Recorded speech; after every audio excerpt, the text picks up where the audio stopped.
Resolution for America's Injured Workers, addressing federal human rights issues.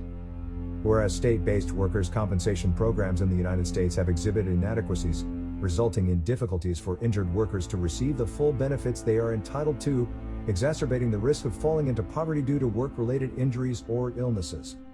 Whereas there is a race to the bottom among states regarding workers' compensation benefits, with standardized benefits dropping nationally over the past decade. Whereas certain high-hazard occupations, such as construction, are experiencing a concerning trend of increased overdose deaths among workers. Be it resolved by the Congress of the United States, the U.S. Department of Labor's Office of Workers' Compensation Programs, state government agencies, and relevant stakeholders, that the following actions be taken to address these pressing issues. Congress should appoint a new National Workers' Compensation Commission to thoroughly study the inadequacies of state-run workers' compensation programs. This commission should provide updated recommendations on coverage, benefit adequacy, and compensability of injuries and illnesses. Additionally, it should explore ways to increase incentives for workplace safety efforts that prevent injuries and illnesses.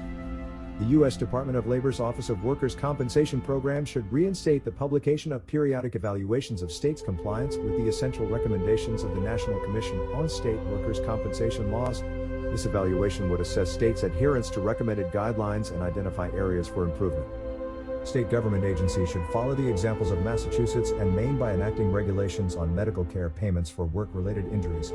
These regulations would ensure immediate access to medical care while workers' compensation claims are being resolved. State government agencies must strive for universal coverage within their workers' compensation laws. Special categories of workers such as migratory and seasonal agricultural workers, home health care workers, domestic workers, part-time workers, contractors, immigrant workers, and employees of small companies should be removed from exclusionary language. State government agencies should establish requirements that contracting firms be held responsible for providing workers' compensation coverage to employees of temporary and staffing agencies. This would ensure that these workers can receive benefits when needed. State government agencies should strengthen their efforts to prosecute employers who fail to provide workers' compensation to their employees. Robust enforcement is necessary to deter noncompliance and protect workers' rights. State governments should implement an evidence-based system for assessing disability under workers' compensation.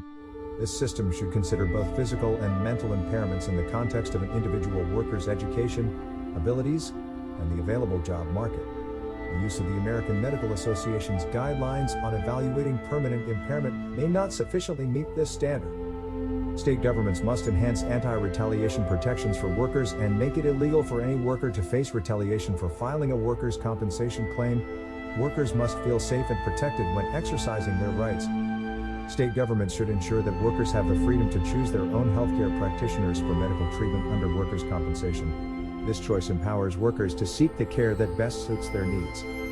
State governments should revise workers' compensation systems to eliminate or limit employer-mandated post-injury drug testing. Testing should only be required when a proven nexus between the incident and impairment exists.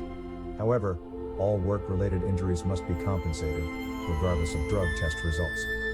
State governments should repeal any language that assigns blame to workers for injuries unless accompanied by an expansion of tort remedies that provide alternative avenues for seeking compensation. This resolution aims to address the systemic issues and disparities that have emerged within workers' compensation programs across the United States. By implementing these measures, we can strive for fair and just treatment of injured workers, uphold their federal human rights, and promote safer working environments.